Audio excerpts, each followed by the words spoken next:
Good evening. 12 Faces of Sober Speaks podcast, episode 47. I am your host, Kenneth L. Watson Jr., and tonight's guest is Marty. Before I go into introducing him, let me go ahead and jump in and do some house cleaning. 12facesofsober.com. I just added a couple new things on the website. A black and white pair of slides with the camel 12 Faces of Sober logo on it. It has kids sizes, it has women's sizes as well as men's sizes. So go ahead and grab that. That's $40 on 12facesofsober.com. All you have to do is click on merchandise. And while you're there, you can pick up some t-shirts, you can pick up hoodies. I have tights for women, workout shorts for women, coffee mugs, etc. As well, you can get a signed copy of 12 Faces of Sober on there. If you don't want a signed copy of 12 Faces of Sober, all you got to do is jump on Amazon, type in 12 Faces of Sober, the number 12 Faces of Sober, and you could actually get an ebook version of 12 Faces of Sober, or you can get a paperback version. The goal is honestly to get an audio version with my voice, yours truly, on there. I'm just trying to, space out the time to make sure I can make that happen. Stay tuned as far as my Army book. The goal is for that book to come out August 2nd of 2022, which is my birthday. I released 12 Faces of Sober pretty much on my birthday 2 years ago. So kind of want to do an anniversary for that, as well as the children's book that I'm working on. That will also be released on August 2nd. I don't have the title for that. I do have a publishing company I'm working with. Hopefully they'll be able to do both of them. And I look forward to that. So enough of me talking about that. Like I said, let me jump into tonight's guest. Like I said, Marty has been sober since June 14th of 2001. And I definitely want to say a big congratulations to him for that, because that is truly a big accomplishment. Over 20 years of being clean and sober is something that I definitely strive to look forward to, most definitely. But like I said, Marty, I've been following Marty for a little over a month, give or take. And I believe he had commented on one of my posts in regards to having guests on my podcast. And so he sent the message, was like, when can I get on the show? And I was like, okay, yeah. I said, hold on a minute. I was like, yeah. I said, let me check my schedule. But definitely happy that we're finally making it, actually happen tonight. And I definitely want to get into his conversation, hear the story.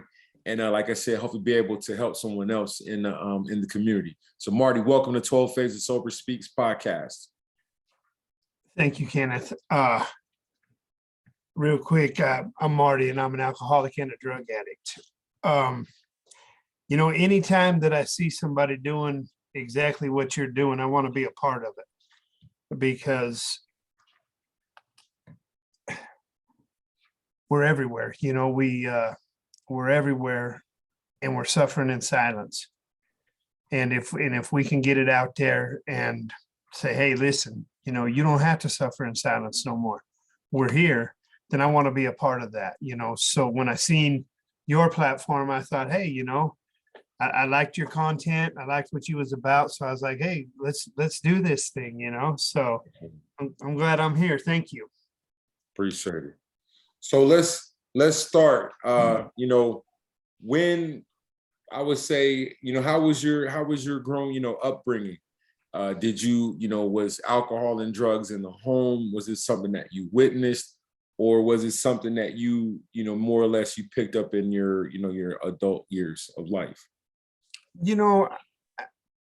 Alcohol was definitely in my home. Mm-hmm. I like to refer my father as a functioning alcoholic. He always had a job, but he always drank. Mm-hmm. He'd get home from work and that's what he did. He drank beers. And so I can remember, as far back as maybe 5 years old, we'd be in the backyard and he'd say, hey, go give me a beer, and of course I'd go get him a beer and I'd take me a little sip. Mm-hmm. but it wasn't like it was like an alcohol, like the stereotypical Hmm. alcoholic home or drug addict home. It was, I mean, honestly, man, it was kind of like a Beaver Cleaver neighborhood, it's just how people were. I had a pretty normal childhood, I guess. My family were all pretty tight. I had a brother that was almost 4 years older than me, and well, let me back up. So I say a Beaver Cleaver neighborhood, and things were pretty normal, but they were normal as kids. But in my mother and father's role, they weren't normal because my mom was fed up with my dad's drinking. So they divorced when I was 6. And we moved to another little house and went on about our business. And like I said, I had an older brother, and he always had his buddies over. And we were out of school one day for some reason, and my brother had his friends over, and we went to drinking. I was 9 years old, Mm. and we went to drinking some Jack Daniels. And I can remember my mom coming home and thinking that I was puking, thinking that maybe I had the flu. Mm. And she took me to the hospital. And when the doctor came out, he said, "What we have here is an inebriated young man." Mm. And of course, at 9 years old, I didn't know what inebriated was, but for whatever reason, I remember that word. Mm. And so, of course, the ass beating started, and my mom wasn't having it. But something happened for me then that made me seek that feeling again, and I continued to seek that feeling. I don't know if it was to escape, or I knew that when I drank alcohol, I felt different. And so I continued to seek that out. And, at 9 years old, I wasn't drinking every day. I wasn't drinking maybe even every month, but I was looking for it. And by the time I was 12 years old, I was drinking, Mm. and I was finding it. And with that came, marijuana, Mm. and that led into some a little bit harder drugs for me, and I hate to use that whole thing of the gateway drug, because I was just looking for something to make me different. And by the time I was 14 years old, I was shooting cocaine, and I was hustling daily. Mm. And and then everything that comes with it, was a part of my life then. Okay. I would sit up and roll joints to take bags of joints to school to sell joints so I could buy more cocaine. And Mm. it just continued. And by the time I was 16, I had gotten myself into some trouble, and they sent me to uh, a rehab. It was supposed to be a 28-day evaluation. We got caught stealing a keg of beer is what happened. Mm. And it was supposed to be a 28-day evaluation. And I don't know why I decided to be honest with these people, but they kept me for 5 months. Yeah. And I didn't learn one single thing except for how to be sneakier with the authorities. I'm only 16 years old, I'm running and gunning, and thinking that that I'm something out there. And so I got sneakier, and I would have people drop shit off at the yard, and I would sneak out and get it and stay loaded in rehab. Mm. And as soon as I got out of rehab, then my life continued the same way it was. And I went immediately from a 5-month rehab straight to a reform school. Mm. And And they're once again sneaky, figuring out the system, how to beat it. All I wanted to do was stay loaded. Mm. And years later, of course, after digging through a 12-step program and really finding out that it was never about the drugs or the alcohol, that it was more about me, I realized that something had to change in my life. Mm. I don't know. It was rough, is what it was. It was really rough to try to stay high. Mm. Like I said, at the age of 14, I'm sticking needles in my arm, and I'm robbing and I'm stealing and I'm hustling. When I went to that reform school, I got caught up in there too. I was hustling in there too. And as soon as I got out of that reform school, I was sent to an adult penitentiary at the age of 18. Dang. And I didn't learn anything there either. Mm. I didn't learn anything there either. How to be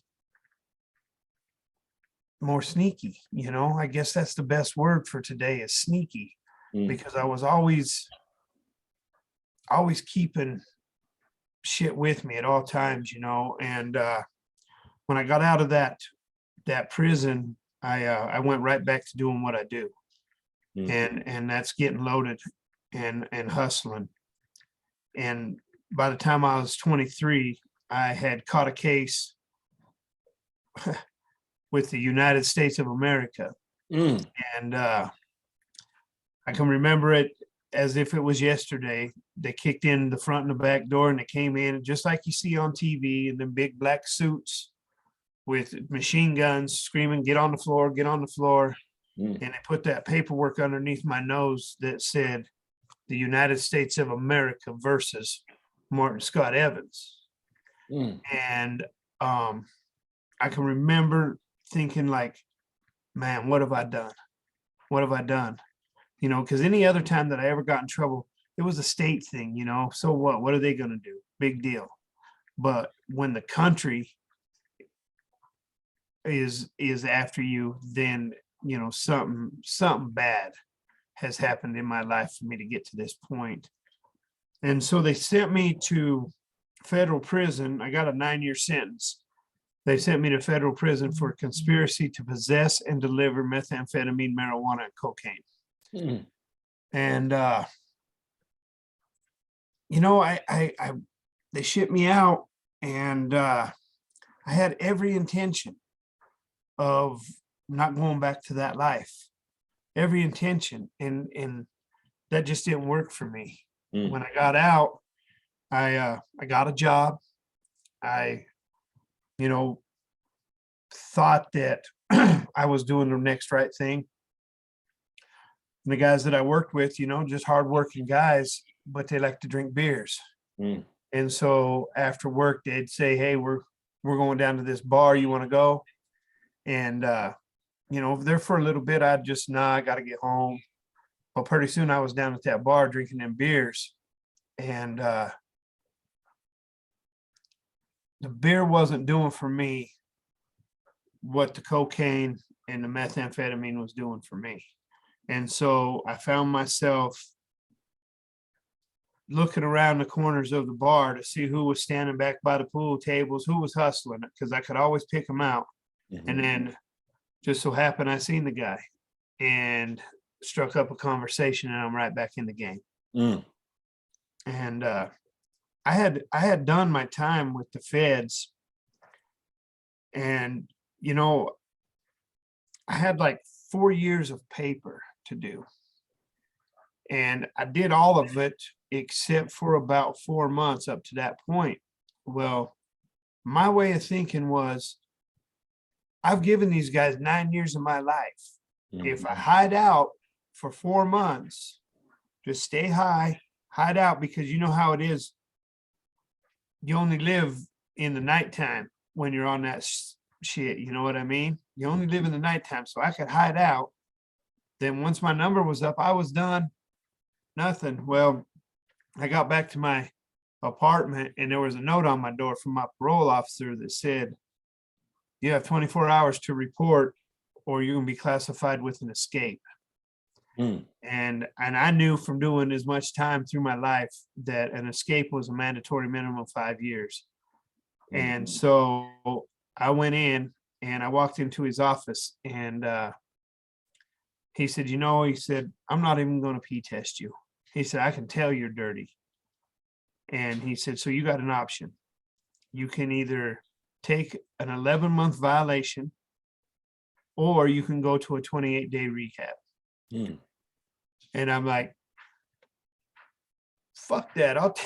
I'll go to do the 11 months, right? I'm a hardened criminal. I ain't doing no rehab. Rehab's for suckers. Mm-hmm. And I'll do the 11 months. And he said, think about it. Take the weekend and think about it. And you'll be back in here on Monday morning. And I said, all right. So I left. What I do, straight to the dope man. Mm. Getting loaded. But I was thinking about it, and I thought, man, 11 months versus 28 days. I could do that 28 days standing on my head, no problem. So I go back in and I told him, I said, I'll do the 28 days.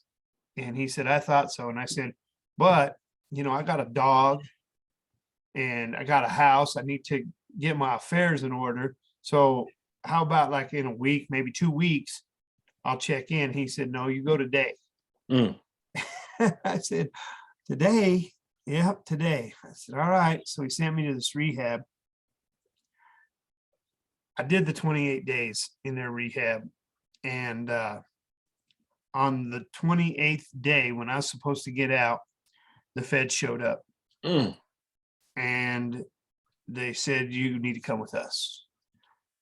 And so, what am I going to do? The United States Marshals are standing there. What am I going to do? So they sent me to a place in New Mexico, Albuquerque, New Mexico.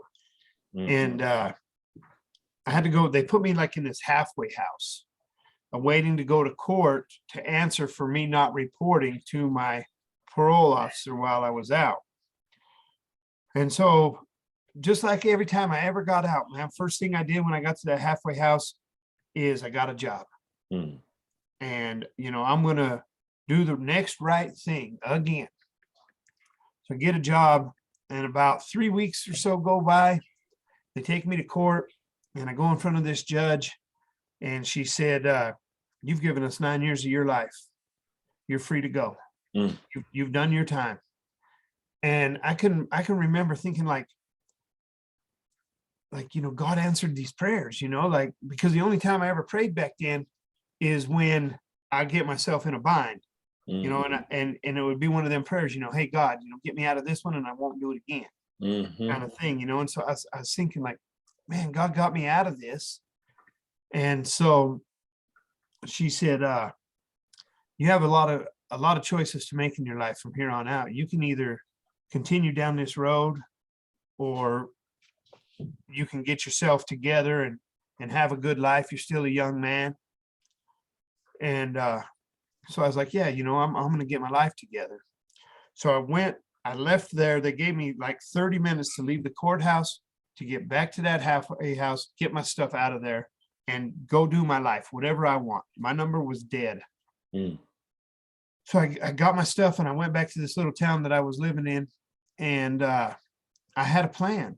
I was done. I was done drinking. I was done drugging. I was going to get a job. First thing I did is I went and I found an apartment and a job. Mm.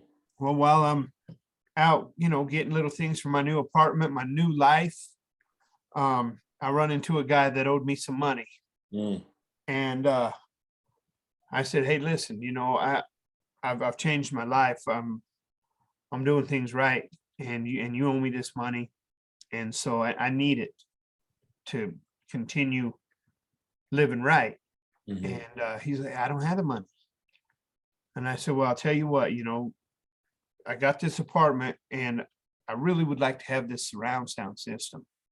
So if you'll steal this surround sound system for me, then we'll call it even. Mm. And he said, he didn't really want to do it, but he owed me the money. And so I took him to Walmart and I pointed it out. I said, this is the surround sound system I want. I'll be outside. You get it and come on. He said, okay. Seemed like forever. He never showed up. Finally, the doors on the truck open up, 2 cops standing there. They said, come with us. Mm. They take me into this little room in Walmart. Everybody knows that little room you see the cops coming in and out of all the time. Take me in this room, and that guy turned around and looks at me, and they said, is this him? And he said, yeah, that's him. And I was like, damn.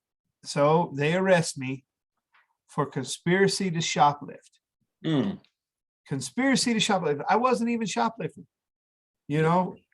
So they take me to jail, and I was in there for a little bit and waiting on a public defender and this and that. And I can remember like thinking, if I go back to prison, what am I going to tell the dudes on the yard? There's no way that I'm going to tell these guys that I'm in there for conspiracy to shoplift. There's just no way, man. Wow. I've been doing time since I was 14 years old. There's no way I'm going to tell these guys. So being a liar, a cheater, and a thief, I'm thinking like, all right, so there's burglary, attempted murder. What am I going to say to these guys? Well, the lawyer shows up and he says, listen, I got you a deal. If you'll plead guilty to this conspiracy to shoplift, they're going to give you a habitual offender, but they're only going to tack 1 year onto your sentence. And for your admission to this conspiracy to shoplift, you're only going to get 6 months for it. So you're going to end up doing probably about 14 months. Mm. And I said, well, what do I do? Okay. So I go, they send me to another state penitentiary in New Mexico. And I go and I do that 14 months. And at this time, I have wholeheartedly decided I'm done with any criminal activity that surrounds itself around drugs or alcohol. I'm done. So I got out of that prison and I had to report to the parole. I only did the 14 months. So I still had like 6 months left that I had to report. So I go to the parole officers and I go in just like I had several other times. And she's giving me the spiel. I got to have a job and blah, blah, blah, all that stuff. And I said, okay. And I was getting ready to leave. And I said, hey, do you want me to get one of them court papers signed? Saying like I'm going to meetings and stuff. And she looked at me and she said, no, I don't want you to do that. You know what you have to do. You can either get your life together or you can go back out and do what you're doing and get locked up or covered up. It's up to you. Mm. But I think that as far as we're concerned, we're done putting any kind of thing that would help you. And I don't know why that was so profound to me, because similar things like that had been said to me in the past, but for some reason it was so profound. And I was like, huh. So that was on June 14th, 2001. Mm. And I walked out of her office, and you know how they have them pamphlet racks, got all these different counselings and stuff like that. Mm-hmm. There was a pamphlet there with an NA schedule, and I grabbed it and I walked out of her office and went a couple blocks down the road and went into an NA meeting, and never looked back, man. I never looked back. I'd been going to AA or NA meetings since I was 14 years old. Every time I'd get in trouble, that was their solution. Go get this court paper signed. Go get this court paper signed. And then I'd have to report and show them that I got all these signatures, that I've been going to these meetings. And I hated them. I hated those meetings. And for some reason, I knew that there was a solution there. Mm. What I didn't understand at the time was that it was going to be my way of life. I had no idea because, being a criminal the way that I was, I thought, I thought that I was so smart. I thought if I went to some meetings for a little bit, that I would hear something in those meetings that was keeping these people clean, then I would apply that to my life and I would never have to go to another 12-step meeting ever. Mm. And I started going to those meetings, and I sat in the back of the room in the corner where I could see the door and the table, because I always had to keep my eyes on everything. And I can remember hearing in those meetings, get a sponsor. You had to find a higher power. And they would go around and they would ask me if I want to share. And no, I really don't have nothing to share with you people, because I didn't trust those people. I didn't do my dirt with those people. And so, like I said, I would hear these little things in meetings. One thing that I wouldn't hear is the higher power thing. I said, no, there is no such thing as God. You people who want God in your life are losers, man. You're suckers. Mm. There's no God, because if there was a God, then why was I sticking needles in my neck? Why was I doing the things I was doing? So, like I said, I had heard get a sponsor, and I've been watching this dude, and he was a pretty cool dude, kind of arrogant. He had one of them, back in the day, we used to call them rat tails, that long little ponytail braid thing. And he rode in this bike club, and he would, he was, like I said, a little bit arrogant, but I knew he'd been sober a long time. So I caught him after a meeting one night, and I said, "Hey, Roy, could we go grab a cup of coffee?" And just a look on his face, I knew he didn't like me. And he said, "Yeah, we can go get a cup of coffee." And so we met down at a Village Inn, and I got there probably 15 minutes before him. And I'm sitting there waiting for him, waiting like a little kid, sitting at the booth, head down, waiting. I see him come walking in, and he walked right up to the table. He didn't even sit down or anything. And he said, "What do you want?" And I said, "Well, I've been going to meetings now for a little while, and everybody says get a sponsor. And so you're him. You're going to be my sponsor." And he kind of chuckled and he said, "Oh, I am."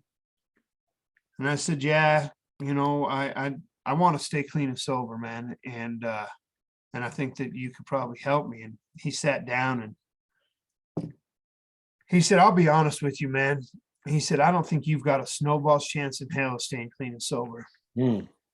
He said, "But because what I've been taught in this program, I'm willing to give it a shot." And like I said, I was like a little kid. I was like, "All right, cool, well, so what do you want me to do?" And he said, "What I want you to do is I want you to go home tonight. I want you to go to bed, get up in the morning, make your bed, and go to work." And I was like, "What the fuck?" I'm like, "What? Like, you can't be serious." I said, "Roy, I've learned how to clean my house, make my bed. I know how to do that. I want to stay clean and sober. Why do you want me to go do this?" And he said, "That's what normal people do. They go to bed at night, they get up in the morning, they make their bed, they go to work, they come home, and they do that all over again." He said, "And if you can do that for a little while, maybe, just maybe, you got a chance." And just like that parole officer, something clicked. Something clicked inside my head. Mm. And I'm here to tell you right now, Kenneth, my bed's made every day. Mm. Every day. And when I have people ask me, why do you make your bed every day? I say, because that's what keeps me sober. Mm. Roy was my sponsor for quite a while, and he taught me a lot about a 12-step program and what it takes, and I still wouldn't do the God thing, man. We'd circle around to the whole God thing, and he convinced me I didn't have to believe in God. Mm-hmm. He said, nobody says that you have to believe in God. You have to have a higher power. Mm-hmm. And he said, you go to a lot of meetings. At that time I was doing 2, 3, maybe even 4 meetings a day. Mm. He said, why don't you use the group as your higher power so that we can work these steps? And that worked, man, for about 3 years for me. And anytime that higher power was mentioned in the book or in the meetings or anything, I just referred to the group. Well, I ended up joining that same motorcycle club that he was riding with. Mm-hmm. And I was leaving his house one day and I was headed home, and a little girl, 18 years old, hit me head on my motorcycle. And she drove up on top of me, and they got me out, got me to the hospital. I remember going through the hospital doors, but after that, I don't remember anything. Now I know the story. It was 30 days later, I woke up in this room, and there was all these great big windows all around me. And this lady working on me, tattoos up and down her arms, earrings. And I've shared this a million times. So many earrings in her ear, she couldn't have got another earring in there. And I can remember thinking, man, this bike club is legit. Like, they've got this biker chick taking care of me. I'm in a warehouse of some sort. It's got these windows. And I'm like, wow, here I am. And come to find out, that lady with all the tattoos and the earrings was my doctor. And the warehouse I was in was actually the ICU unit in the hospital. And those windows was so people could monitor me and watch me. And as I started to get a little bit better, they moved me into a regular room, and I was in that room for 17 days, and little bits and pieces started coming back. I started thinking like things that at the time I thought maybe was something that I had made up in my head, but it wasn't, man. I talked to God. And and a lot of people, think like, that's crazy, man. But the fact is I sat on a mountaintop with God, and I asked some questions about my life and what I was doing and where I was going. And the answer that I got was, I'm not done with you yet. And I got out of that hospital and I got home, and I had a broken leg. Both collarbones were broken. All of my ribs on one side were broken. Finger was broken. I wasn't wearing a helmet, and I never got a scratch on my face. Never had any head injury. And this little girl rode up on top of me. And I got home and I called Roy, and I said, Roy, I need you to come over here and talk to me. And he said, I'm on my way, brother. And so I told him the story I'm just telling you. And he gave me a big hug, and he said, brother, you had a spiritual awakening. And I can remember him saying, welcome home, and that was the turning point for my higher power in my life. And ever since that day, first and foremost, a God of my understanding is guiding me through this journey in my recovery, and is pushing me to seek out others who need this kind of help, and I sponsor a lot of guys, and like you said, I've been clean and sober 20 years, 10 months and 20 days today. And still gets tears in my eyes to think that when I got here, they said I was a lost cause. Mm-hmm. You know, I couldn't tell you how many times I overdosed. Too many to count. I've been in 7 different penitentiaries, 5 different rehabs, Mm. and 20 years, 10 months, and 20 days today. I'm still doing this thing, you know, and I still go to a lot of meetings. And like I said, I still sponsor a lot of guys. I can't do this alone. Mm. And that's what I'm doing here with you tonight, you know, is between the two of us sharing that experience, strength, and hope that there's a better way to live, man. There's a Right. better way to live, you know, and in a nutshell, that's my story. You know, I continue to do this thing every day like it was my first day. Mm.